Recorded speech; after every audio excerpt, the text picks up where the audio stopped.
तो दोस्तों, आज की सबसे बड़ी खबर, एप्पल पहली यूएस की पब्लिक लिस्टेड कंपनी बन गई है जिसका स्टॉक मार्केट वैल्यू $2 ट्रिलियन के पार चला गया। अगर दुनिया भर की बात करें तो पिछले साल सऊदी अरमान को, जो कि एक ऑयल कंपनी है, उसने 2 ट्रिलियन पार किया था दिसंबर में। लेकिन अभी ऑयल के प्राइसेस चूँकि गिर गए हैं तो सबसे ज़्यादा वैल्यूएबल कंपनी अगर एम कैप के हिसाब से देखें तो दुनिया में एप्पल है। इसके बाद अमेजॉन, माइक्रोसॉफ्ट या गूगल आते हैं। ठीक है दोस्तों, आप देख पा रहे होंगे कि अगस्त 2018 में इसका एम कैप 1 ट्रिलियन हुआ था और जस्ट 2 साल में यह 2 ट्रिलियन के पार पहुंच गया। एप्पल के जो अभी सीईओ हैं वह टिम कुक हैं, ओके, और इसके फाउंडर्स में स्टीव जॉब्स और स्टीव वोजनियाक आते हैं और इसका हेडक्वार्टर क्यूपर्टिनो में है।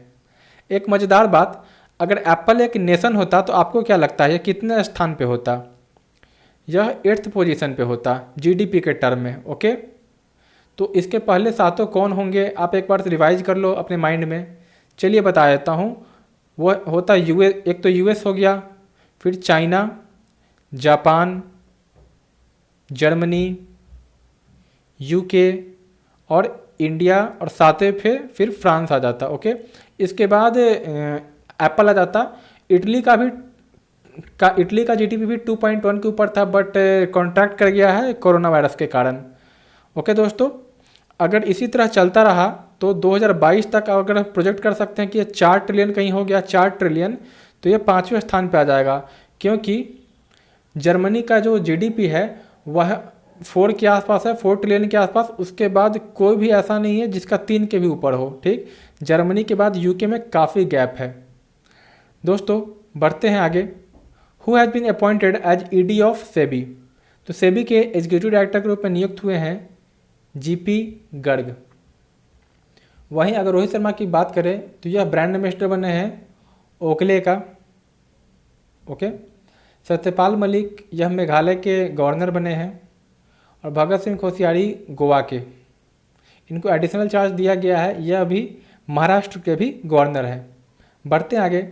Retired air vice marshal Arjun Subramaniam ने किताब लिखी है, आपको उस किताब का नाम बताना है। दोस्तों इसका सही जवाब हो जाएगा फुल स्पेक्ट्रम इंडियाज वार्स। तो जो भी 1972 से लेकर 2000 के आसपास तक जो लड़ाई हुई है करगिल वार, उसके बारे में इन्होंने पूरा बताया है। कुछ किताबें और हैं जो हाल में रिलीज हुई है। एक तो है raw, A history of India's covert operations. तो इसके जो ऑथर हैं यह हैं यतीश यादव। तो आप ये सारी चीज़ें याद रखना, काफ़ी लेटेस्ट है, इसलिए मैंने ऑप्शन में से डाला है यतीश यादव। फिर से है गेटिव कम्पिटिटिव, तो यह बुक के राइटर हैं आरसी भार्गव। आरसी भार्गव। और the India way strategies for an uncertain world, तो भारत के जो भी एक्सटर्नल अफेयर्स मिनिस्टर हैं सुब्रमण्यम जयशंकर, डॉक्टर एस जयशंकर इसके ऑथर हैं। ठीक है दोस्तों, तो आपने 4 बुक को देखा, यह काफ़ी अभी हाल में रिलीज बुक है, तो इन चारों का आप ऑथर को ध्यान में रखना। बढ़ते हैं अगले प्रश्न पे। राजीव गांधी खेल रत्न अवार्ड के लिए 4 खिलाड़ियों का भी नामांकित किया गया। उन चारों खिलाड़ियों का आपका नाम दिया गया है, आपको बताना है कि इनमें से किनका प्रोफेशन सही दिया गया है। तो रोहित शर्मा क्रिकेट से ताल्लुक़ रखते हैं, यह सही है। M Thangavelu Paralympics high jump में इन्होंने हाल में पदक जीता था, तो यह भी सही है, यह हाई जंपर है। मनिका बत्रा टेबल टेनिस, यह भी सही है। विनेश फोगट रेसलिंग, यह भी सही है। तो चारों सही है। राजीव गांधी खेल रत्न अवार्ड से इन्हें सम्मानित किया जाएगा, इनमें से किसी एक या दो को। ओके, एक को ही खैर किया जाता है। इससे पहले क्रिकेट में सचिन तेंदुलकर, विराट कोहली और एम एस धोनी को सम्मानित किया जा चुका है। विराट कोहली को 2018 में किया गया था। बढ़ते हैं आगे। Choose wrong fact about the CET. दोस्तों जो भी कॉमन एलिजिबिलिटी टेस्ट आया है सीईटी, उसके बारे में काफ़ी कन्फ्यूजन है, तो फैक्ट दिए गए हैं, आपको बताना है इसमें से कौन गलत है। सबसे पहले तो आप देख ले कि गवर्नमेंट ने 1500 करोड़ सैंक्शन किया है एनआरए के लिए, जो ऑटोनोमस बॉडी बनेगी नेशनल रिक्रूटमेंट एजेंसी, उसके लिए। चलिए देखते हैं options. No restrictions on the number of attempts, तो यह सही है, कोई रिस्ट्रिक्शन नहीं है जब तक कि आपका उम्र सीमा खत्म नहीं हो जाता है, अपर लिमिट आप क्रॉस नहीं कर जा सकते हो, और अपने कैटेगरी के हिसाब से जैसे कि रिलैक्सेशन मिलता है ओबीसी एससी एसटी में, वो मिलता रहेगा। The score will be valid for 3 years, यह भी सही है। तो जैसे अभी गेट में होता है engineering, GATE general aptitude engineering test में, उसमें क्या होता है कि स्कोर वैलिड रहता है 2-3 सालों के लिए। तो जो भी आपका बेस्ट स्कोर है उसको आप भुना सकते हो। तो इसमें भी ऐसा होगा, यह भी सही है। एनआरए 3 एजेंसी एसएससी, आरआरबी और आईपीएस तीनों को मिलाकर अकेले कंडक्ट कराएगा ऑटोनोमस बॉडी, यह भी सही है। सीईटी साल में 2 बार होगा, यह भी सही है। ओके, तो आपको साल में 2 बार मौके मिलेंगे अपने स्कोर सुधारने का।